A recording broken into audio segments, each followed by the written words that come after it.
90.8 radio selfie 90.8 radio selfie पर आप सुन रहे हैं शो मीडिया टॉक्स मेरे यानी कि आपके रेडियो साथी आरजे आयुष के साथ। और आज मैं यहाँ पर अकेला नहीं हूँ, मेरे साथ है जर्नलिज्म डिपार्टमेंट के कुछ स्टूडेंट्स और media expert and assistant professor of Bhiwani group of colleges Sanjay के सिंह सर। सर बहुत बहुत स्वागत है आपका। Thank you. तो आज के इस शो में स्टूडेंट्स अपने कुछ सवाल पूछेंगे सर से और सर बहुत ही बेहतरीन तरीके से उनका जवाब देंगे। तो मैं ज्यादा इंट्रोड्यूस नहीं करूंगा सर को, क्योंकि उनके जवाब से ही आपको उनके बारे में पता चल जाएगा, क्योंकि साहब समझदार को इशारा ही काफी है। तो सवालों का सिलसिला आगे बढ़ाते हुए सबसे पहला सवाल पूछने वाले हैं जर्नलिज्म डिपार्टमेंट के स्टूडेंट अदिति। सर मैं आपसे ये पूछना चाहती हूँ कि इस कोरोना महामारी इतनी बड़ी लोग सफ़र कर रहे हैं, इतने टाइम से सब इंतज़ार कर रहे हैं कि ये कब ख़त्म होगा, तो उसी बीच में बच्चों की पढ़ाई पे काफ़ी इफ़ेक्ट हुआ है और सर बहुत चीज़ें छूटी भी हैं। तो सर क्या ये हमारे आगे आने वाले टाइम पे मीडिया में हमारे पे इफ़ेक्ट करेगा, फ्यूचर पे इफ़ेक्ट करेगा? अदिति देखिए, सबसे पहले तो आपने कोरोना की बात की, तो ये समझिए ये कोरोना वैश्विक महामारी है, पूरे दुनिया में इसका असर हुआ है, नंबर एक। दूसरा कि यूनिवर्सिटीज के लेवल से देखिए, प्राइम मिनिस्टर हो, चीफ मिनिस्टर हो, गवर्नर हो, वाइस चांसलर हो, प्रिंसिपल हो या आपका टीचर हो या आप हो, सब मिलकर के कोशिश कर रहे हैं कि किसी तरीके से आपका सिलेबस पूरा हो, आपका प्रैक्टिकल पूरा हो और स्किल कोर्स की मर्यादा बची रहे और आप सीख पाए।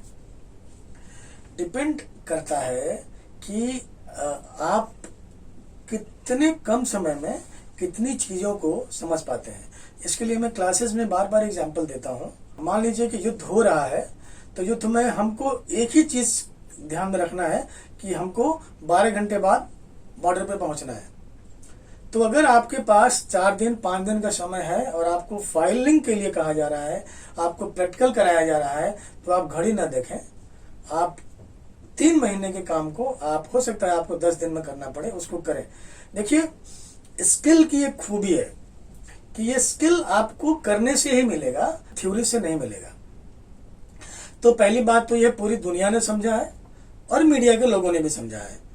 तो जब आप क्लासेस करते हैं और जितना भी असर आता है उसको अपने प्रैक्टिकल से उसको पूरी कर लेते हैं और आप कुछ हद तक लिखना, कैमरा चलाना, एंकरिंग करना, खबरों को कलेक्ट करना, ये सब समझ लेते हैं, तो जो इंटर्नशिप का आपका पीरियड है वो सुनहरा हो जाता है। और इंटर्नशिप आपने किस तरीके से किया है, यह आपका 80% आने वाला फ्यूचर तय करता है। पहले इस बात को ध्यान रखिएगा। तो पहला मौका मिलेगा आपको इंटर्नशिप का, फिर आपको मौका मिलेगा मीडिया का। ठीक है, तो कोरोना आपके टैलेंट को कभी नहीं अफेक्ट करने वाला है, कोरोना आपके फ्यूचर को कभी नहीं अफेक्ट करने वाला है। हाँ, कोरोना ने रफ्तार धीमी जरूर की है और उसी हिसाब से यूनिवर्सिटीज ने भी आपके साथ कोऑपरेट किया है। तो इस बात को आप मन से निकाल दीजिए, आप फोकस रहिए। जितना कम समय मिलता है उस कम समय में स्किल को स्किल की तरह लीजिए और उसको पढ़िए। और मुझे लगता है कि आप जब आप इंटर्नशिप के लिए कहीं पे जाएंगे और जब आप स्किल ओरिएंटेड आपके पास थोड़ी सी भी नॉलेज होगी, वो वहां पे दिखेगा, तो आपके रास्ते अपने आप खुल जाएंगे।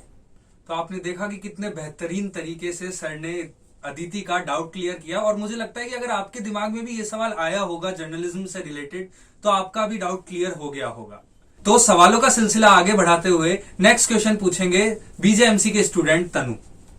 सर मेरा आपसे ये सवाल है, जैसे कि हम जानते हैं वुमेन सेफ्टी को लेके आजकल बहुत सारे इश्यूज आ रहे हैं, तो मेरा सवाल आपसे इसी से रिलेटेड है कि न्यू मीडिया में और जर्नलिज्म में वुमेन्स की सेफ्टी को लेके आपके क्या व्यूज हैं और आप कैसे सपोर्ट करेंगे इस चीज को कि जर्नलिज्म में वुमेन्स का होना भी इम्पोर्टेंट है?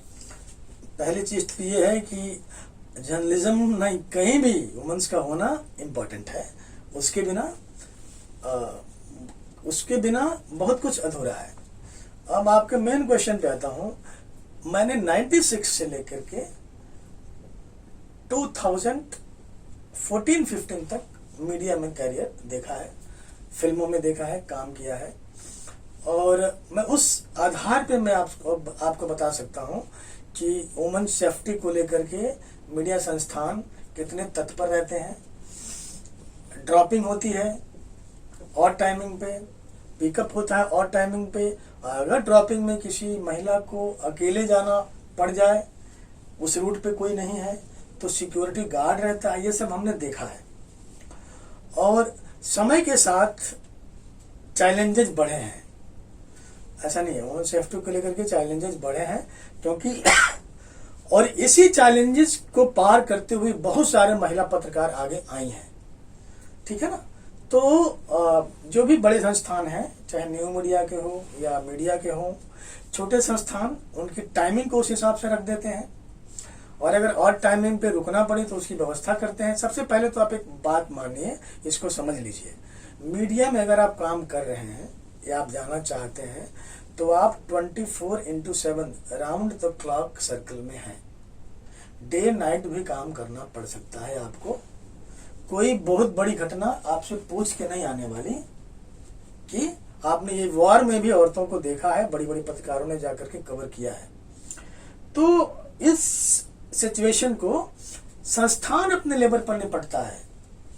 सर थोड़ा सा इंटरप्ट करना हाँ, चाहूंगा। हाँ। सर अभी आपने जैसे बताया कि जो वुमेन्स को भी जाना पड़ सकता है, तो सर इस बात से जो भी वुमेन्स इसको देख रही होंगी तो उनमें थोड़ा सा डर बैठ गया होगा कि 24/7 काम करना पड़ सकता है। वो तो उसके लिए आप थोड़ा सा मोटिवेट कर दीजिए सर। नहीं, बात मोटिवेशन की है नहीं, ये आपको तय करना पड़ेगा कि आपको मीडिया में किस सेक्टर में जाना है, ठीक है ना। अगर आप रिपोर्टिंग में जाते हैं और आप स्पेशल करस्पॉन्डेंट, ऐसे तो नहीं बनते ना।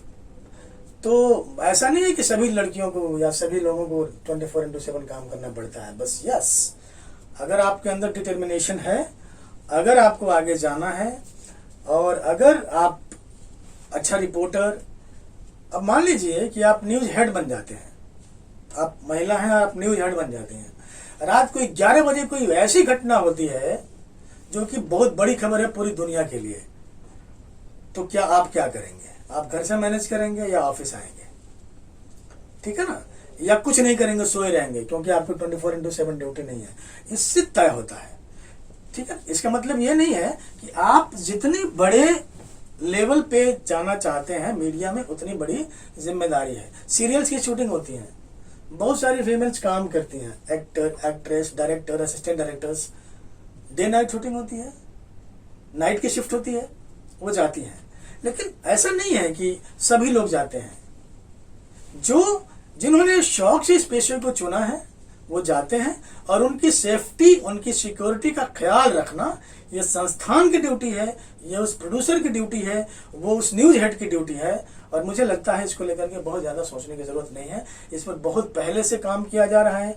मीडिया इंस्टीट्यूट काम कर रहे हैं, मीडिया ऑर्गेनाइजेशन काम कर रहे हैं, और बहुत हद तक चीजें कंट्रोल में है। और आपका सवाल वाजिब है वुमेन सेफ्टी को लेकर के, बट मुझे नहीं लगता कि मैंने तो नहीं देखा कि मैं इंडिया टीवी में रहा, जैन टीवी में रहा, DVI में रहा, बॉम्बे में लहरे में रहा, लेकिन हमने इस एंगल को, मैंने भी हेड ऑफ डिपार्टमेंट रहा हूँ और हमारे अंडर भी बच्चियां काम करती थी, तो हमने इस एंगल को हमेशा प्रायोरिटी पर रखा। अगर लड़कियों को काम करना पड़ रहा है तो हम उस हिसाब से उसकी सेफ्टी और सिक्योरिटी का ध्यान रखे हैं, क्योंकि हमने ऐसा देखा है और आपके साथ भी ऐसा होगा। और सर उम्मीद है आप जैसे और भी इंडस्ट्री में होंगे जो इन बातों का ध्यान रखते हो। बिल्कुल रखते हैं, सभी रखते हैं, क्योंकि जो भी इंडस्ट्री में है उसका भी एक परिवार है, उसकी भी एक बेटी है, ठीक है ना। और वो इस हिसाब से देखता है, और उसके ऊपर जिम्मेदारियां हैं, उसके ऊपर अंकुश है, और उसके ऊपर गाइडलाइंस है, तो ये फॉलो किया जाता है। Okay sir. तो जितनी भी लड़कियां इस शो को देख रही हैं तो आप डरिएगा मत बिल्कुल भी, क्योंकि वुमेन सेफ्टी इंडस्ट्री में रखी जाती है, और आप जर्नलिज्म में आए और बिल्कुल तरक्की करें। सवालों का सिलसिला आगे बढ़ाते हुए BJMC के नेक्स्ट स्टूडेंट की तरफ अपन बढ़ते हैं। स्नेहा अपना सवाल पूछेंगी सर से। सर मेरा आपसे सवाल ये है कि इन फ्यूचर अगर मैं न्यूज रिपोर्टर बनना चाहूँ तो मुझे किन किन बातों का ध्यान रखना चाहिए? सबसे पहले तो न्यूज रिपोर्टर अकेला कोई शब्द नहीं होता जो आप सीधे न्यूज रिपोर्टर बन जाते हैं। न्यूज रिपोर्टर एक डेजिग्नेशन है, एक पोस्ट है जो बहुत सारे पोस्ट के बाद आपको मिलती है। आप ट्रेनी हो सकते हैं, आप असिस्टेंट रिपोर्टर हो सकते हैं, आप डेस्क पे असिस्टेंट हो सकते हैं, ठीक है ना, फिर आप रिपोर्टर बनते हैं। तो न्यूज रिपोर्टर बनने के लिए कोई जर्नलिज्म एंड मास कम्युनिकेशन से कोई अलग से कोई खास क्राइटेरिया है नहीं। आप न्यूज़ में बहुत सारे ब्रांचेज हैं, आपको क्या बनना है, बहुत सारी पोस्ट हैं जो लोगों को नहीं पता है। एक न्यूज़ चैनल में या एक न्यूज़ संस्थान में 200-250 का स्टाफ होता है, उसमें मुश्किल से 10-15 रिपोर्टर होते हैं, बाकी लोग। लेकिन हाँ, अब ये जो मौजूद है मोबाइल जर्नलिज्म का जो ज़माना है, इसमें टैलेंट, प्रतिभाओं का समावेश, मिक्सअप हो रहा है, तो सिर्फ रिपोर्टर बनने से काम नहीं चलने वाला है। कोशिश कीजिए आप एंकरिंग करें, कोशिश कीजिए आप बहुत अच्छा लिखें, कोशिश कीजिए आप बहुत अच्छा रिसर्चर बने, और कोशिश कीजिए आपके अपने रिसोर्सेज हों, आप इनपुट लें।